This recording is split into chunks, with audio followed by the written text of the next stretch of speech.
বিষ্ণু ঈসা ইসলাম মক্কা বিজয় করলেন ৮ম হিজরিতে।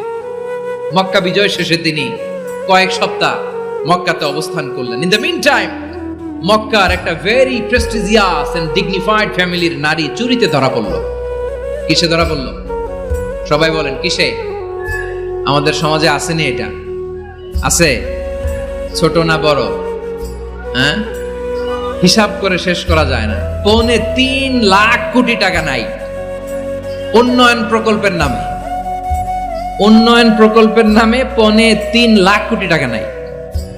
৩.৫ লাখ কোটি টাকা লিখতে পারবেন আপনি? এক টানে লিখতে পারবেন? বুঝতেছেন কত বড় সংখ্যা? বনু মাখজুমিয়া গোত্রের এক নারী মক্কায় চুরিতে ধরা পড়ল। বলেন তো চুরি করলে বিধান কি? কি কাটতে হবে? চুরির বিধান হলো হাত কেটে দাও। দাও সেটা গোপনে নয়, প্রকাশ্যে জনসম্মুখে হাত কেটে দাও। বনু মাখজুমিয়া গোত্রের নারী যখন চুরিতে ধরা পড়লো, সাহাবারা চিন্তায় পড়ে গেলেন। সবেমাত্র মক্কার লোকেরা কালিমা পড়ে মুসলমান হয়েছে, ইসলামের আইন কানুন তেমন জানে না, ইসলামী শরিয়ার সাথে বেশি পরিচিত নয়। এখন যদি বিশ্বনবী চুরির যেই বিধান এটা যদি কায়েম করে হাত যদি কেটে দেয়, না জানি মক্কার লোকেরা আবার বিগড়ে যায়, না জানি মক্কার লোকেরা আবার মুরতাদ হয়ে যায়, না জানি মক্কার লোকেরা ইসলাম থেকে দূরে সরে যায়। চলো চলো সাহাবীরা মিলে পরামর্শ করলেন, চলো বিশ্বনবীর কাছে যে বলি, ও নবী, শুধু কেবলমাত্র একমাত্র এই নারীর জন্য চুরির হাত কাটার বিধানটা আপনি একটু থামিয়ে দেন। চুরির হাত কাটার যে বিধান এখানে একটু রহিত করে দেন, বাকিগুলা কইরেন মদিনাতে যে চলবে, কিন্তু মক্কায় এবারের জন্য মাফ করে দেন। কিন্তু কে বলবে? এই যে পরামর্শ, সাজেশন, এটা কে দিবে বিশ্বনবীর কাছে?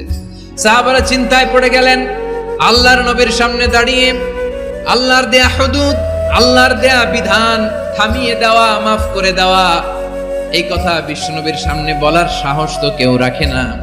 কেউ কেউ বলল, বিশ্বনবীর পালক পুত্র যায়েদ বিন হারেসার সন্তান উসামারে বিশ্বনবী নাতির মতো আদর করে, বড্ড বেশি ভালোবাসে উসামারে। এজন্য সাহাবারা উসামাকে বলতো হিব্বু রাসূলিল্লাহ, বিশ্বনবীর ভালোবাসা। কি বলতো? সাহাবীরা বললেন বিশ্বনবীর ভালোবাসা হিব্বু রাসূলিল্লাহ, উসামারে পাঠাও। উসামারে বিশ্বনবী নাতির মতো স্নেহ করে, মায়া করে, ভালোবাসে। আমরা পারবো না, উসামা পারবে। সবাই মিলে ফুলিয়ে খুশিয়ে ওসামাকে, ছোট্ট ওসামাকে রাজি করালো। ওসামা এমন এমন কথা যে তুমি বিশ্বনবীর কাছে বলতে হবে, পারবা নাকি? ওসামা বলে পারবো। সাইয়েদনা ওসামা রাদিয়াল্লাহু তাআলা আনহু তরুণ সাহাবী বিশ্বনবীর কাছে গেলেন, যে বললেন, নবী, বনু মাখজুমিয়া গোত্রের এক নারী চুরিতে ধরা পড়েছে, এবারের জন্য কি এই মহিলাটারে মাফ করে দিলে হয় না? এবারের জন্য একটু ক্ষমা করা যায় না নবী? বিশ্বনবী বলেন, আতাশফাউ ফি হাদ্দিম মিন হুদুদিল্লাহ, তোমার এত বড় সাহস উসামা, তুমি আল্লাহর হাত, আল্লাহর দেয়া বিধান, এটার ব্যাপারে সুপারিশ করতে এসেছো? তোমরা কি জানো তোমাদের আগে যত কওম, যত গোত্র, যত জনপদ ধ্বংস হয়েছে তার কারণ ছিল তাদের মধ্যে গরিবরা অন্যায় করলে তারা বিচার করত, আর ধনীরা অন্যায় করলে তারা মাফ করে দিত। খবরদার! ওয়া আইমুল্লাহ লাউ আন্না ফাতিমাতা বিনতি মুহাম্মাদিন সারাকাত লাকাতা মুহাম্মাদুন ইয়াদাহা। বিশ্বনবী বললেন, ওরে ওসামা, বনু মাখজুমিয়ার ওই প্রেস্টিজিয়াস এন্ড ডিগনিফাইড ফ্যামিলির মেয়ে তো দূর কি বাত, অনেক দূরের কথা।